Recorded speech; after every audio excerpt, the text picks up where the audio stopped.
Hello everybody, I'm Trader the Tank. Welcome back to the second version of the speedrun for map concept for Forsaken.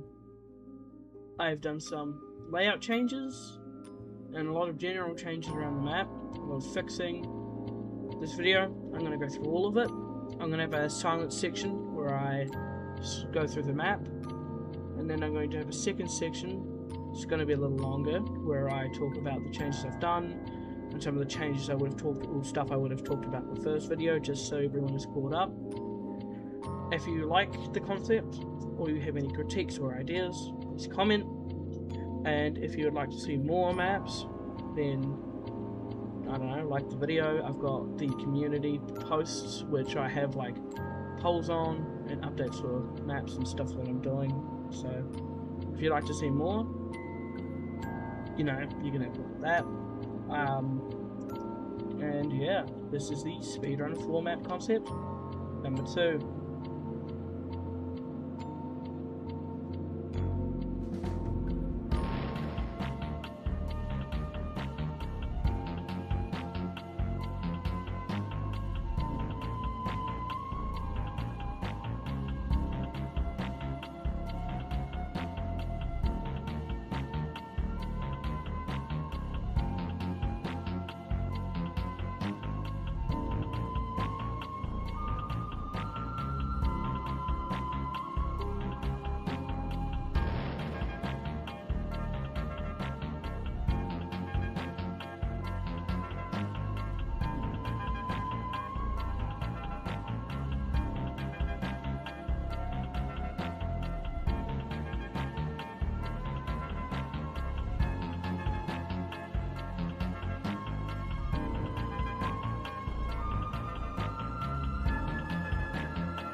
I'm going to go through the entire map again, talk about how the map functions, and what I think about it, and how I think it will be played. If you have any ideas, critiques, or anything you'd like to add, please feel free to comment it. As you know, this map is based on the first level of the game Speedrun 4 on Roblox, made by Verse, where you go through a series of levels, where you run over a line and it gives you super speed, and you're able to jump from platform to platform in a parkour game with like dubstep 8-bit-ish music. Now, this is obviously designed for Forsaken, so I have put a lot of time into whether killers would work in this map, how they would feel, how killers would fit, like, because Guess 666, also known as Sixer, is extremely large, how he would work in the overall feel of the map. I have thought about that, and I believe I've solved most of the issues. I'm going to start off with the section. If you've seen the first video, you know this section was completely different. The arch that was here was pushed to the left over this side, with a gap running up this way, and a second smaller one with a killer door. And there used to be a tree section with a generator here, and this section you could never go on. And over here used to be a little bigger. I've done some changes and thought about it, and when I was designing this area with the... So originally in the first video I had handmade the Speedrun 4 platforms from memory, but I decided to go back and accurately make them, not only how they look but the exact positions and sizes they are too, with the exact colours, materials and textures they use. But I ran into a problem with one specific platform, which was this one, because it clipped into a lot of the map. Instead of moving it back and making the map look odd, I decided, why not redesign it and make it fit in with the map, make the map interesting. So, here's what I've done. You've got a ramp up here with one of these like slope things that you can wait at. You usually see these in like maps like glass houses. These are usually great chase starters. This one is not nearly as high, nor is there nearly as much space in between where you jump down to survivor or killer, but it can give a tiny bit of a boost, but it's not very useful. This is mainly just for decoration. If I do need to, I will push this back, or remove this, or change this, make it slightly smaller, the ramp, so it gives the survivor a little bit of time extra. So it can be used, but personally right now, I think it's fine how it is. I've got obviously some broken portals, I've got a few trees and some of the tree like logs here, and I've got a small broken portal here with some bits around it, good for like a quick looping spot, maybe hiding, who knows, and a generator. Obviously you won't be able to walk up this ramp, but I think it's just necessary to explain that, just in case if anyone was curious. If you come down to the arch, you've obviously got the portal, which I'll talk about soon. And the archway, you can no longer go through this side as it's hugging the wall now. However, you can go around this way. So there is a bit of a looping spot. There's no killer door, no killer advantage.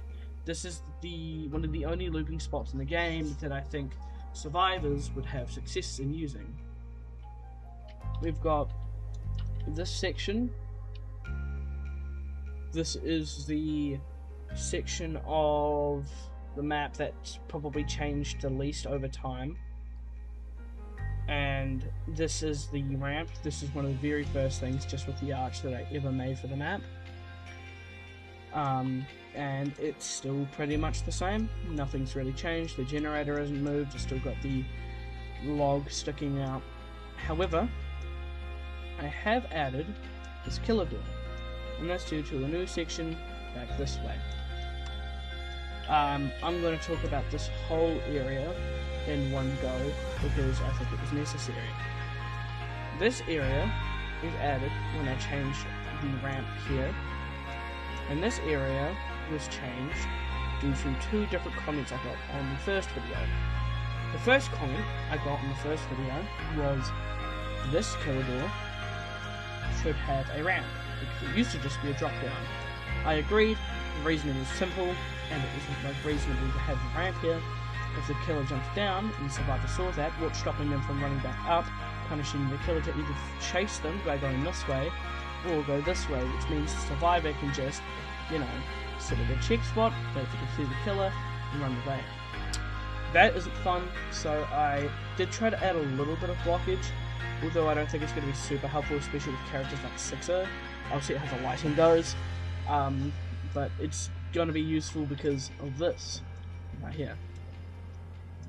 If the survivor is standing here, or anywhere over here, the killer can come up here and use any sort of like dash ability, like walk speed override with Cool Kid, no rush with, or I should say void rush with Noli, and you've got Demonic Pursuit with Sixer. I think that is a great idea, and I think that should kind of sell this whole area. Hello, I'm back in post-production. The part of the video got corrupted while I was editing, so I'm just going to refilm it. This section right here has the ramp right here that we haven't really changed, that I have mentioned before. And we have this section leading into here. Now this section has a killer door allowing you to go down here with this whole new pathway. This allows survivors to take an alternative route, allowing them to escape certain sections and creating more of a interesting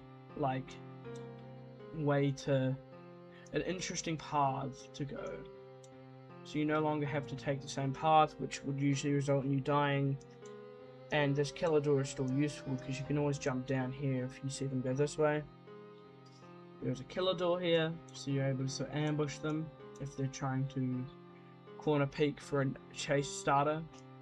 And there is a generator, which used to be over here, so now it's moved to here. I had to redesign this entire area. If you watched the first video, this whole area was in the middle. It was a very thin hallway down here, and you had a ramp, and all around it was a pretty odd area, so I've changed it, simplified it.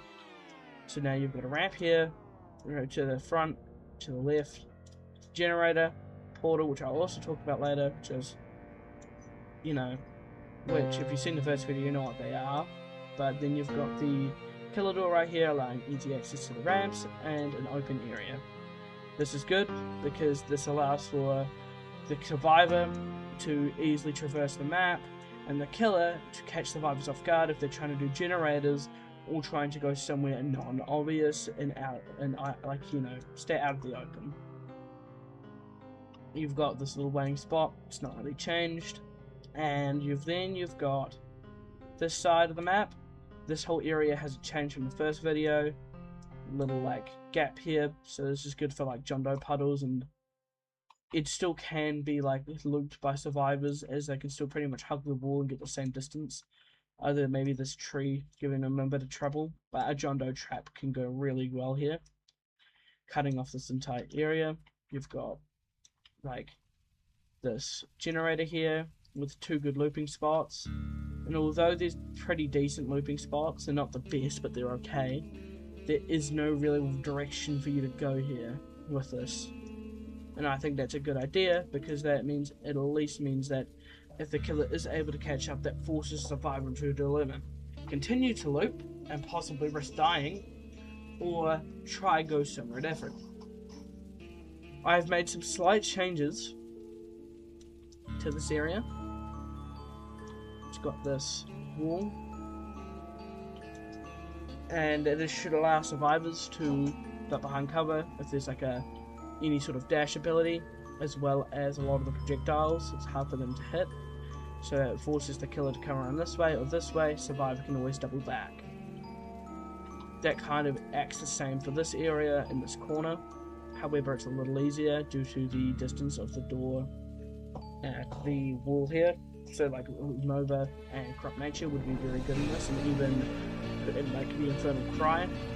So it's a little less amazing, but it's still very good. And then you've got the generator here.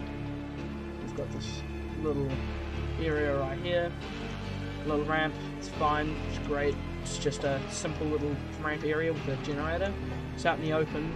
I would like to mention, no, a 60 or something like that, you cannot jump over this gap, but you can obviously go to the ramp, and you can use projectiles. Now we've got the last part of the map, which is the teleporters. The teleporters work they honestly just work like the teleporters from classic Battlegrounds, how they work in the sewer, or in that tower section of that map. You go through, the killer goes through, because they're killer only, and they end up here. This allows them some options, gives them 4 options.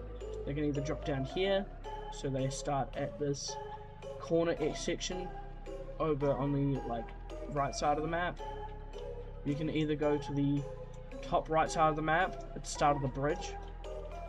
You can jump down to the bottom of the bridge, more towards the left side, top left side, or you can drop at the top of the bridge, going up to the top side of the map. And this is to stop people from using it as a looping and or chase starter due to how like overpowered that check spot would be, all 4 of them. And I might think about getting rid of one of the check spots if I do find it's too good for the killers. But so far I think it's fine. If anything, I would probably get rid of this one, as not only does it make sense in the map, but it actually makes sense when it comes to gameplay, because that means even though there's a check, they can jump down here, or they can come around here. If the killers need to, they can always come back up if the survivors run this way, allowing them to jump immediately down here.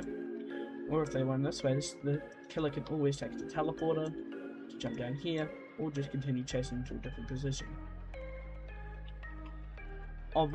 Overall, that's like kind of the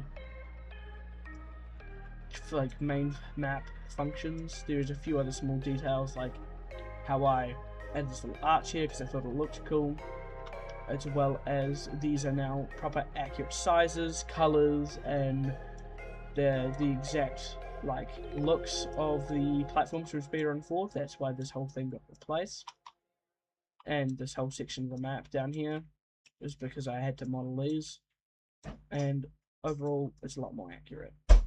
And if you have any issues, critiques, or ideas, please leave them in the comments. If you like this video, please leave a like, and also I would like to see people, if you could, comment or interact with the community posts and vote for things like the next map that I do, because I like building maps. I'm going to have a go at modeling for Forsaken. I would like to model a skin. I'm going to probably do Verse from Speedrun 4, the creator of the game. I'd like to have a go at it. I'll see how I do. No promises though. Anyways, that's it for me. Thank you for watching the video. I'm out.